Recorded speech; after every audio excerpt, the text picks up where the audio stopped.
Hey, welcome to another Titan Core video. We'll now show how to actually play the game.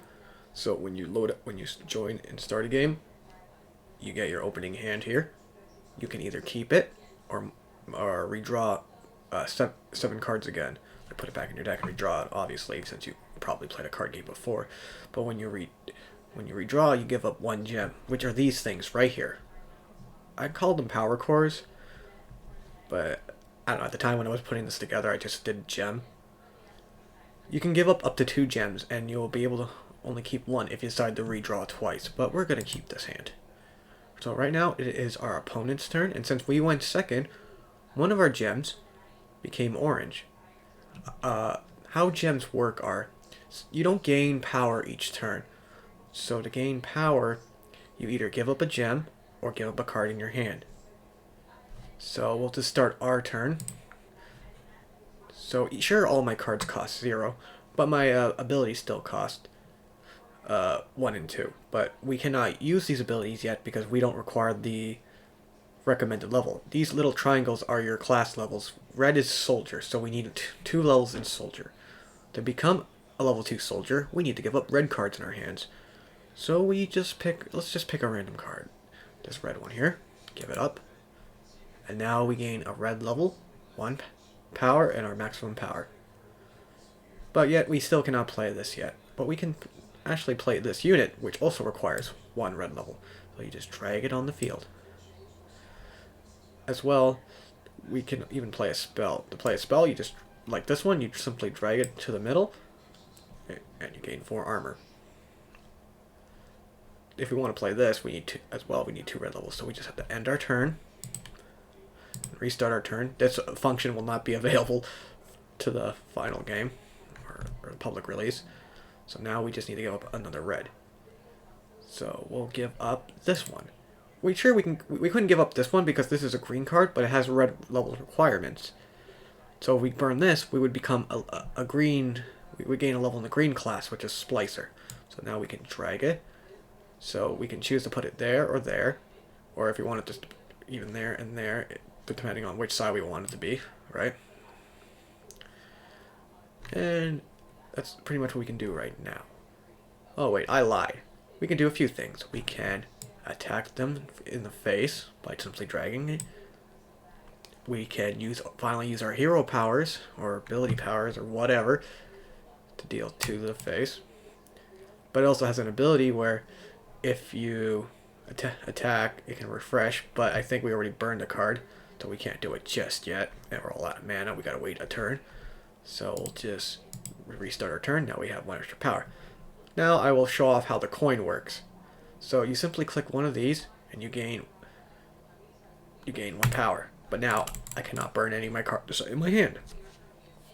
So now we can probably deal 2, then do that. But now we can actually make ourselves attack the face. And then this ability refreshed, but we can't use it because again we're out of power. So what we can probably do again is just play another unit. We can put it there. Since that's charged, we can attack the face. And here's another interesting mechanic. This thing's on the back line. I'll get more into detail about it later, but when this attacks, it loses its a backline ability until the start of your next turn. So it's our turn again, it's back on the back lines.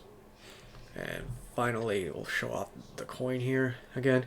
So as I showed you, we gain 1 power, 1 max, but by doing this, we gain 1 maximum, but 2 power. So now we have 5 this turn. So it's pretty much like a coin. So we can do that. Attack the face. That, refresh it, and then yes.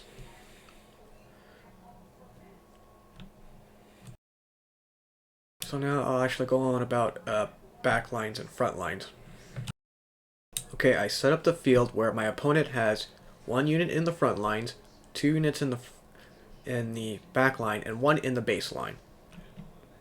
For now, this might not be into the final game, but if you played a unit at the start of your next turn, when it loses summoning sickness, which are these little sleeping icons, you are able to set your units to go to the front lines.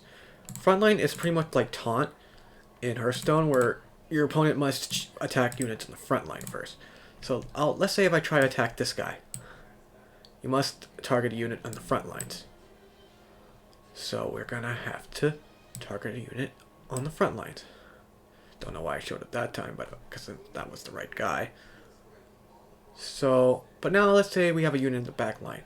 The back line is like the opposite of front line / taunt, where if I try to attack this first, you must attack a non-back line unit. So I cannot attack this until I attack this guy, but I can still attack the opponent in the face. So, yeah. So, we just get rid of these guys.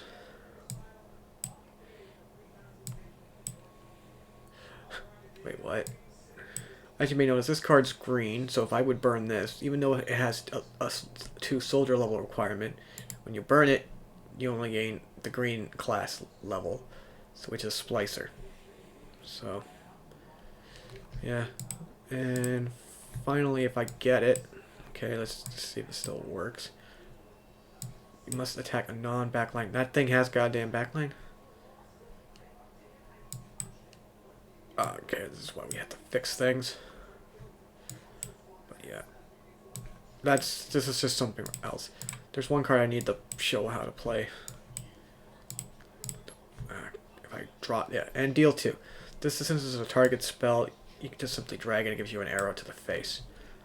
So all we have to do now is just end this game. And that's it.